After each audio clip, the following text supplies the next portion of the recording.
Hi. So, I'm just gonna wait for more people to join this live. Hello.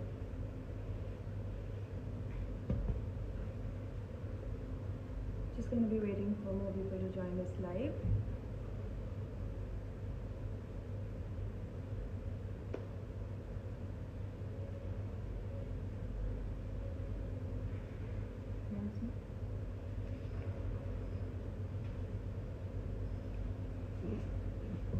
While we wait, my stress buster has, when I say stress buster, really is my stress buster.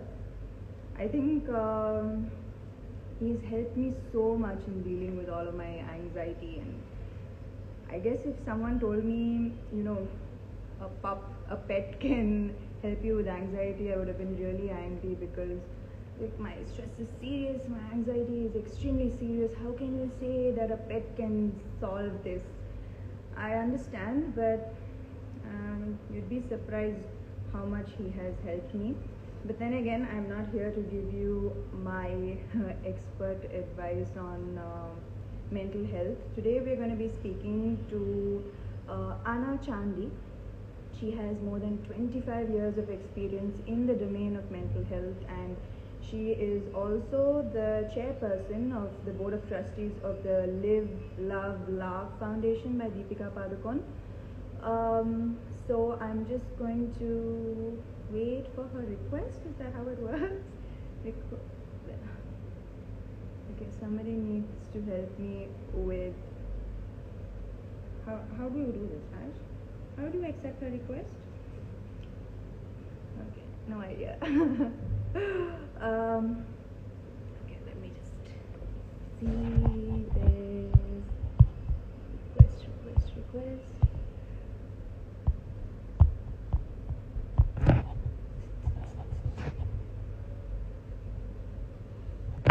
Okay, so many comments, so I am not able to find her request. Let me just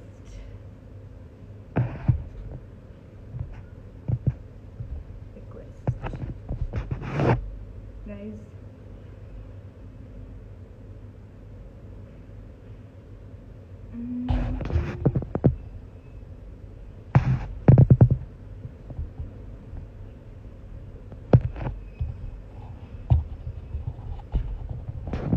for a request.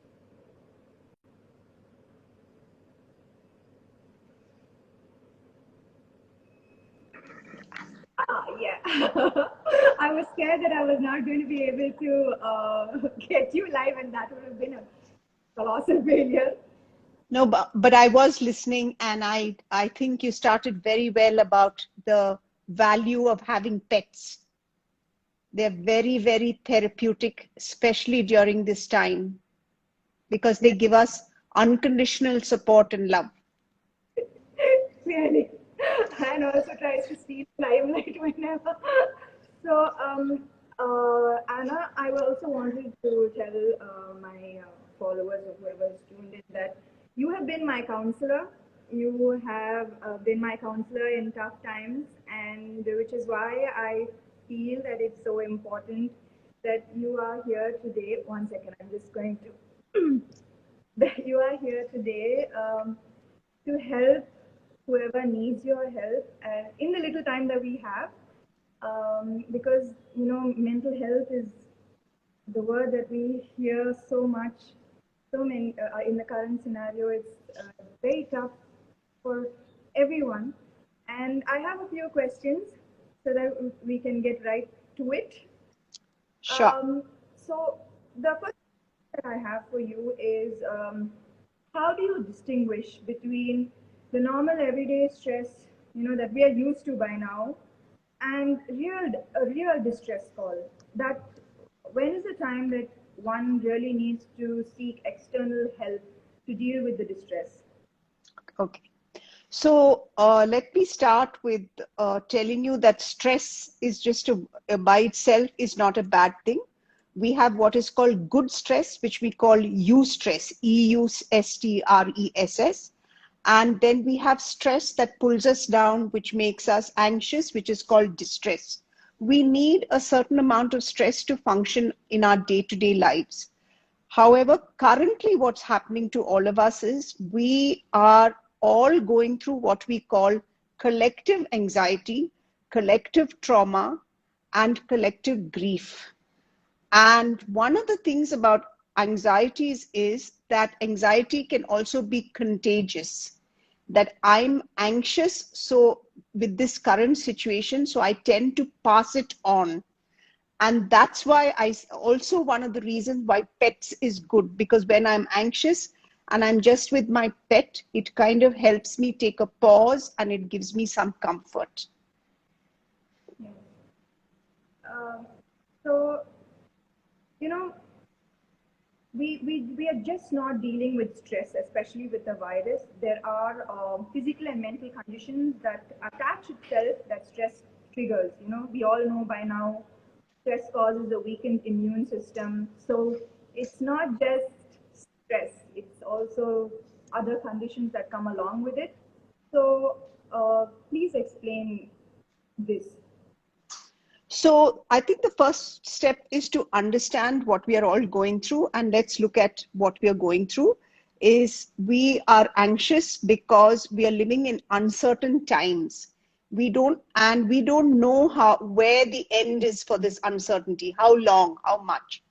And predominantly human beings, we like predictability. And therefore we are feeling out of control. And when we feel out of control, our stress primarily plays out mostly in two ways. Some of us become over functioning and some of us become under functioning. The over functioning people, they exhibit their stress. They tend to start becoming over controlling. They start micromanaging, and they start actually becoming, the others experience them as very bossy. The under-functioning people who are dealing with stress as under-functioning, they're not able to be fully present. They're not able to be fully 100% there. Now we need to understand that we are doing this because we are trying to take charge or take control of something, because we are feeling so destabilized. That's the first thing about the uncertainty, which adds to stress, this condition. Along with that, what's happening now is that there is so much grief because so many people have been suffering loss in terms of death of loved ones, death of friendship, death of youngsters losing their dreams, children not being able to have that social interaction of school. So there's a lot of grief. And along with that, now we have an added grief. It's desperate to even breathe, oxygen cylinders, beds in hospitals. So you can imagine the chaos in our lives and what this chaos is. It's just adding to our burdens, and therefore I think the voice is, I think connection is breaking a bit. I'm losing you. I'm losing you a bit. yeah. Can you hear? Little bit. Yeah. Yeah. Yeah. So we are in a state of destabilization. We are feeling, we're not feeling anchored or grounded, which is adding to our grief, which is adding to our uncertainty. And therefore, we are all in a state of hypervigilance. We are hypervigilant because there's a part of our brain which is called the amygdala, which actually keeps us in a state where we are feeling in threat. Therefore, I think it's very important that we all first name all our feelings And if we are not able to contain ourselves, we take support. It's important to take this support, because when we name our feelings, then we are naming our vulnerabilities, and that enables us to actually be able to problem solve in some areas. We can't problem solve everything, but some areas. So I think we are in a crisis. And I'm really happy that you brought up this Insta Live, because along with this pandemic, mental health experts are now warning that we are going to have what is called a shadow pandemic. That Sorry, is, uh, what say that was? so a shadow pandemic is where people actually um, have mental health issues. America has released some data. In America, it's 1:3. That means every third person is going to have some mental health issue. I think in India, we are going to have a lot of issues, not just now, in the coming months, even when we've recovered from this, because we've had such negative experiences, and it's going to be like that for us. So I think this is So, something, yeah, so it's really important for people to not think that they are alone in this, you know. So I no. think mental health, there is still so much stigma around it. There is, when, you know, physical health and all the other issues are in on the front stage, you know, but mental health, somehow people just brush off saying it's okay. But I want you to explain how mental health is connected to everything else. So we can't separate physical health from mental health, simply because we need to understand that they're closely interrelated, and each supports the other. If you want to have your immunity rise, you need to have good mental health. When we are anxious, we certain hormones that we term as happy hormones are minimized. When they are minimized, our immunity comes down. When our immunity comes down, we are more prone to getting attacked by the virus. So you can't separate the two. That is why all of us who are mental health experts are saying, do not separate physical from mental health. For you must maintain physical health, and you must maintain your mental health. Physical health, of course, everybody knows through physical activities. The kind of foods you eat, minimize caffeine and alcohol. Physical exercise, yoga, most important, your breath, just so that your whole lymphatic system is optimized.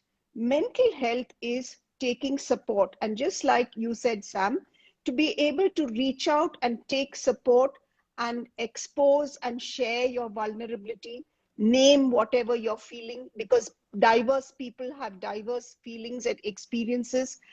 Along with that, simple exercises that you do, which I've actually said people should do, which is, of course, journaling, uh, finding something that you find less taxing, which replenishes you psychologically. And the one that I'm encouraging people to please stop is something called doom scrolling. That is, because there's a general doom, I'm beginning to see a lot of people going on looking at all these terrible images and just filling themselves up with negative news or negative information. This adds to our anxiety. I know that we need to have information to keep ourselves safe and to protect ourselves, but we need to be cautious on the kind of information we consume and how much we consume and which time of the day we consume. Why do I say that? I always tell people, refrain from negative information, say after 8 p.m. in the night, Okay, because really yeah, important. Refrain yeah, from consumption of information of any kind uh, after 8 p.m. yeah. And I'll tell you the reason, because you may be physically tired, so your body may sleep, but your unconscious is processing all this negative information that you've been absorbing. So that's why it's important. See, when you And said you also said, Anna, that express your vulnerabilities. When you say that, I feel that there is a stark difference between how men process stress and anxiety and express that stress and anxiety, and how women process and express this. So, is this true? And Yes, yes, because uh, in the end, we are influenced by the cultures that we've been brought up. And traditionally, in our Asian culture, men are taught, it's a learned behavior to express vulnerability through being angry, through being controlling, etc. Women, in that case, are taught that they should not express anger, but they should be more express sadness and grief and fear. So these are two, but they're all part of the same continuum of excessive anxiety. Now, having said that, the other thing which I say is, how are people vulnerable? For example, we keep telling people when they're talking about their vulnerability, oh, be strong, stay strong. yeah. When people are very vulnerable and they're very sad, it is the wrong thing to tell them, because you're actually telling them to bottle up all their feelings and not express what's going on with them, and that will impact their physical health and it will show up. How would you So tell it's men this? so when we tell people be strong or don't worry, we are actually, what we are doing is, we are not actually comforting them. We are trying to, because we can't cope with their distress. So when people are expressing vulnerabilities, or they're expressing anguish, or they're expressing sorrow, the first step is to listen to them. Pay attention to what they are saying. Some people may repeatedly express the same thing over and over again, and that expression is really because they're trying to make meaning of their stories. The second thing is, when you talk to people, when in this kind of situation, talk small, crisp sentences. Okay, it helps them. I remember you And were doing this as well. yeah, yeah, it Yeah. helps them. And the third thing which I always say is, don't give them a time that they have to recover from grief. There is no time. Each one recovers at their pace. And grief is not such a straightforward, straight line that we start here and we end here. Grief can be roundabout. Grief is gray. And people have to make meaning of that experience. So it's most important, I always say, to be with them where they are. And normally people take some time. Some people take a few months, some people take little later. If you, as a friend or a loved one, find it very difficult to keep listening, it is okay to gently tell that person, I'm finding it difficult and I'm feeling overwhelmed. So I would recommend that you take therapeutic support, which is using a counselor or a psychotherapist, or even a social worker, mental health social worker. Okay. So that brings me to my next question. How how do you support a friend or a family member who is in distress? Because right now, a lot of people, they come to friends, they come to family members, they go on the internet, how to deal with stress and anxiety. But we are in the midst of a pandemic. Nobody has answers. One is as clueless as the other. So, in such a situation, what is the best way to support someone who needs your help? I think the first step when someone needs help is to listen to them. When I say listen, there is a difference between listening and hear. Yeah, there's a difference between listening and hearing. Okay, listening means to be fully present and listen to what they're saying, to the story, but focus on the feelings. The second step, as I said, is to make small, crisp, short sentences. The third thing is to actually just be with them in whatever emotional state they are. Don't tell them it's wrong or right. Why do I say that? Typically, when there is grief and loss, there are few stages that happen. People the first thing is shock and disbelief, then it's denial, then it's anger, then it's sadness, then there is guilt, and then there is acceptance. It doesn't mean that they have to go in that order. They can skip and go back and forth, but you have to help them go through those stages, because that is how they finally recover. Once they've accepted, then they're able to move on. In this time, during this time, Sam, I'd like you to know a lot of people suffer from a particular type of guilt, and it's called survivor's guilt. If a parent has lost their young one, the question they'll ask is, why was it not me and why them? Or if they're frontline workers, they'll repeatedly ask themselves, could I have done something more? Did I do something less? Or it can be, they will keep thinking, where did I miss out? Why didn't I notice something? So these are typical questions that people who suffer from survivor's guilt have. And when people suffer from survivor's guilt, they repeatedly keep thinking of what happened. They ruminate, which means they keep chewing and going on thinking of what happened, because they are so overwhelmed. At that point, when you are going to be listening to them, it's okay to actually tell them and keep assuring them that you did your best. You did your best. Now, if they can't, then you could actually tell them, now, maybe you actually write down what all you did and what all you didn't. So then they'll get clarity. In spite of that, yeah, in spite of that, if they are not able to get over guilt, then it's important that you flag it to them that they need additional support. So, Anna, I also see a lot of anger. Um, it's There's so much anger filling my social media pages. It's I don't know. Is this a way to show pain and grief, that it comes out as anger? There's a need to blame someone for what's happening. Uh, how would you explain this extreme anger that people are feeling and expressing?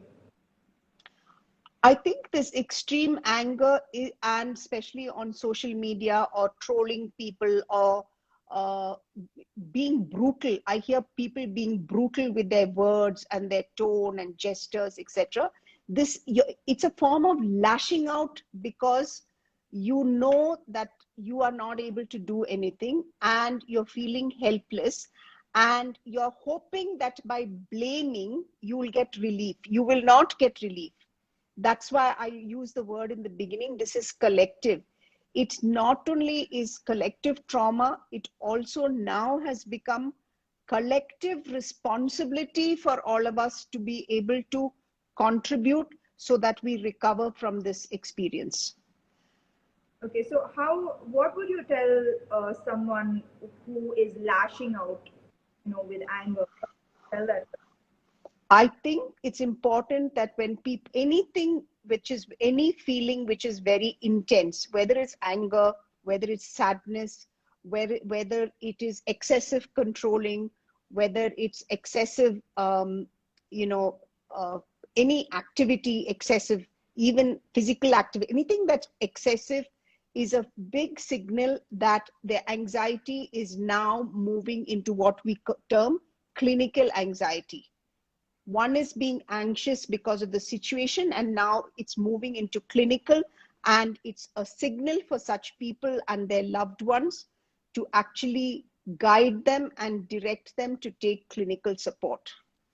And I just also want you to say that it's okay to seek clinical support. Uh, Please, when I mentioned to people, I have a counselor, I'm undergoing counseling. People are like, what do you mean, like, how can you not solve this on your own? Be strong.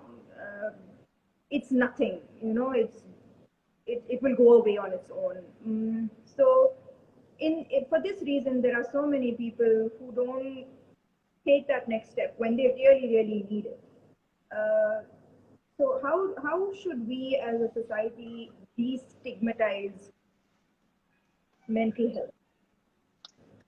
I think the first is what you actually did, because I think you are a leader in your own rights. You have followers, and when you expose your vulnerability, it's the first thing. When you name it that you've taken support, you're actually telling the world that you're human, and you're therefore, when you're human, you're vulnerable. So I think the first step is that. The second step is actually in destigmatizing is that people actually don't take therapeutic support because they're mentally ill. It's not because they're mentally ill. They're taking therapeutic support or counseling support because they want how to know how to manage certain life issues more effectively. That's the reality. And the third part, which I think which is very important, is the language that we use when we are either thinking about the stigma, which is the language we use on how we label ourselves, or the language that we use when we are talking to people, where we normalize taking support. And I give you a simple example. If you actually, you of course have shared, and I'm very, very proud of you. If you listen to Michelle Obama, she talks about how when she became the first lady, there was a lot of trolling about her not, being who she was, they expected. And she said how they took support. And then she also talks about how, uh, both Barack Obama and she actually took additional therapeutic support during that time when he was the president, because there was so much pressure on their marriage. These are very natural things that happen to all of us. The more we speak, the more we normalize life. At this point, I think it's important to say that, I've had questions, and I'm sure your followers have young children in the house, questions about what do you tell children now? Exactly. Actually, you know, actually, from the time a child is about 3 to 4 years old, they do know and understand age appropriately about death. And now there is a crisis. So I think it's important to talk to little children, give them information according to their age so that they can cope. Otherwise, you're telling them everything is okay, but they are experiencing their parents as anxious, and that makes them more confused. So So it's you okay. young parents to try and make children understand the situation and not hide them from it. Is that what you're saying? Absolutely. Yes. Understand according to their age, what we call age appropriate information. Okay, that's interesting. So I think we're at the end, and I know it's very difficult right now to see the silver lining or a positive takeaway from this pandemic. But we as human beings need to be optimistic. We need that hope, a hope that the future is going to be better and brighter. So for you, what would be the one positive takeaway from all of this? I think, yes, we've been it's a disaster. It's been a national crisis. But I think what I see very positive is the solidarity, the courage, and the selflessness that all the citizens have come together, and the kind of contributions, whether it is, people volunteering, or whether it's the frontline workers, whatever said, there's been a coming together. And I look at that as very positive, that while there is collective pain, solidarity. Lost you again. I said, Yes. I believe I believe that while there's collective pain, there's collective solidarity and courage. And to me, that is at this point what keeps us going. Even as mental health workers, I start my day at 5:30 in the morning, I finish at 10:30. But what keeps me going is these, just remembering the coming together of all of us. Yes. Yes, for me, even in the midst of all of this chaos, that is um, something that, gratitude, us sticking together for one another, people we don't know of. There are so when I see volunteers and healthcare workers, um, it has been also equally inspiring to watch. And as far as my journey with mental health and anxiety, I've come a long way from where I used to be. Um, and I believe that from the fact that I've come a long way, at a point I probably thought that I need to live with it. There are many days I woke up with anxiety, believing that this is normal for me. I'm going to live the rest of my life with this kind of anxiety. But 1.5 years later, I think I've been speaking to you for Yeah, a and a year half. so, Anna. So I am in such a better place because I sought to speak to someone else. I started practices like meditation, breathing, yoga, and when you do it again and again and again, some days you're lazy, uh, you are too anxious. You're too anxious where you can't sit still for 10 seconds. Your mind is wandering and you have 100 thoughts at the same time. But if you make sure you do it despite all of these thoughts and despite all of these feelings, and then eventually you get to a place that you only dreamt that you could be at, and so which is why I wanted to tell whoever's on this live right now that it is possible to improve your mental health tremendously. And I only wish all of my followers here, and thank you for your time. But I do have some questions from, I asked my followers yesterday what were their questions. So I have just 5 questions. Quickly, I'm going to ask you those questions. From Soumya, if you are someone with anxiety issues, but you have figured out certain self-coping mechanisms that work for you, like yoga, journaling, is that enough, or do you still need to figure out the root cause of that anxiety? If you're coping and you're managing, that's fine. When your anxiety, if it goes to a stage where it goes out of control, then you need to take help. So you don't need to go searching for that root cause. You don't need to do that. If you're coping, it's fine. You don't need to, if you're coping. Okay. My next question is from Nirgul. Tips on how to mentally prepare yourself for the fact that you might get sick from this virus. I think this is very, very important because the fear that I'm going to get it. Oh my God, I'm going to get it. So how do you deal with that fear, the anticipation that you get sick? I think the first step is, again, there's stigma with the virus. It's okay if you get the virus. That will bring down the stigma, which is important. The first steps is, as soon as you experience any symptoms, reach out. And the next thing is, most of the people recover. It's a certain percentage that actually falls deeply ill. Ask for help, minimize the stigma, and it's okay if you've got the virus. And the other thing is, as I said, label all your feelings, which is for your mental hygiene. Speak whatever you want to talk, communicate even uncomfortable thoughts. It's okay.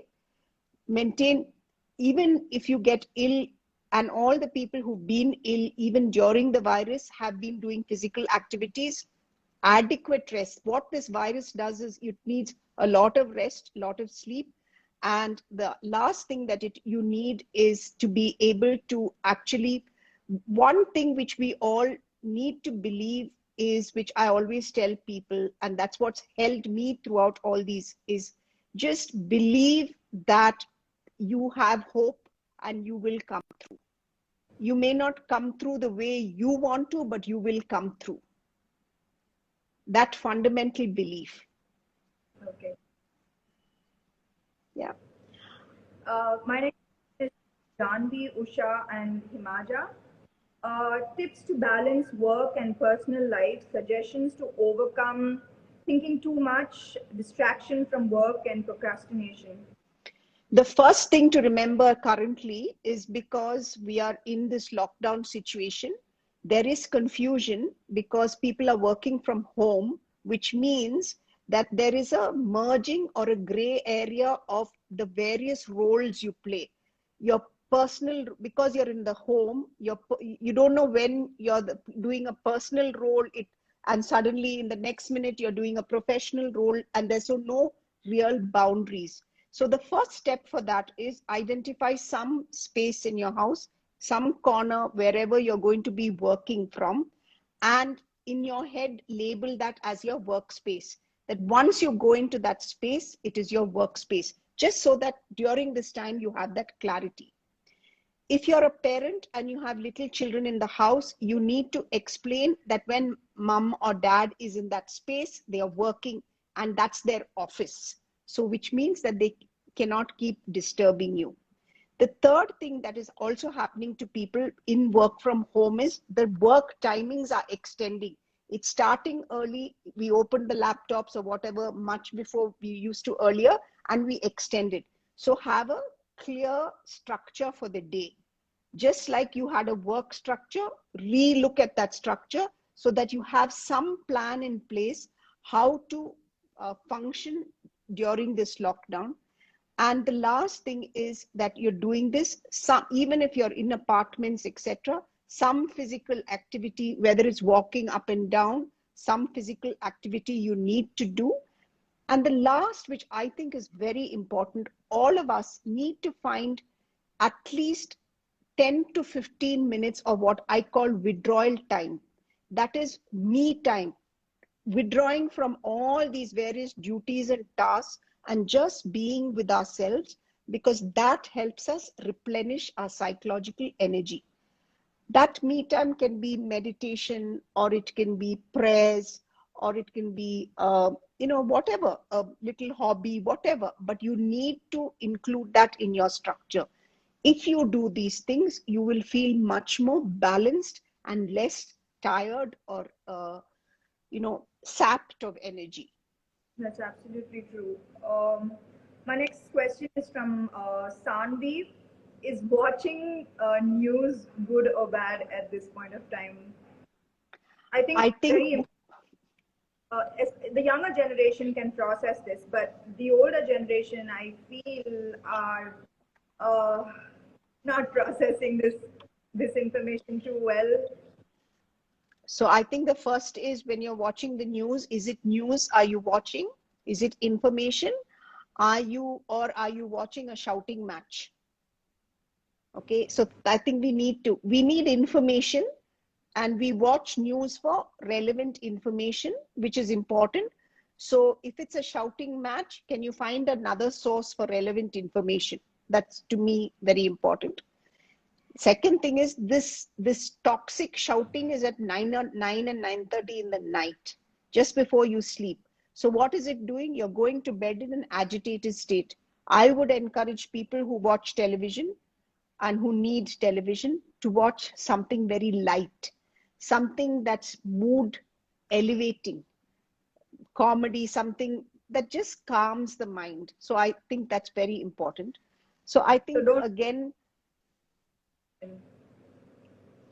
and even when you watch movies, I actually discourage people from watching, say, uh, crime movies and thrillers in the night. I say, can you watch this during the day? Okay. Okay. Yeah, I think. Okay. Let me ask you just one last question from Lassie. How can we, this is the same, destigmatize mental illness in society, work, and school? The more we talk and communicate is when it becomes normal, and then we don't actually find it a stigma. Things become stigmatized when it's secretive, and when it's almost like I have this secret that's shameful. So the more number of people who come out and speak, it will start minimizing the stigma, and because it then educates people simultaneously. Yeah. Is there anything that you want to end this with? I would like to end it with, you ask me what gives me hope. I think I would like to actually say the very fact that you had the capacity to just share your vulnerability so publicly really is what people like me take as a personal reward, that we can all overcome the stigma and be together and minimize the shadow pandemic, which I hope won't happen. And thank you for that. I have much gratitude for that. Thank you. Thank you so much. So Thank you much. so much. Live. I know you're very busy, and Thank you. we have been able to reach out to someone who really needed to hear this. Thank you. Thank you. Thank you. Bye.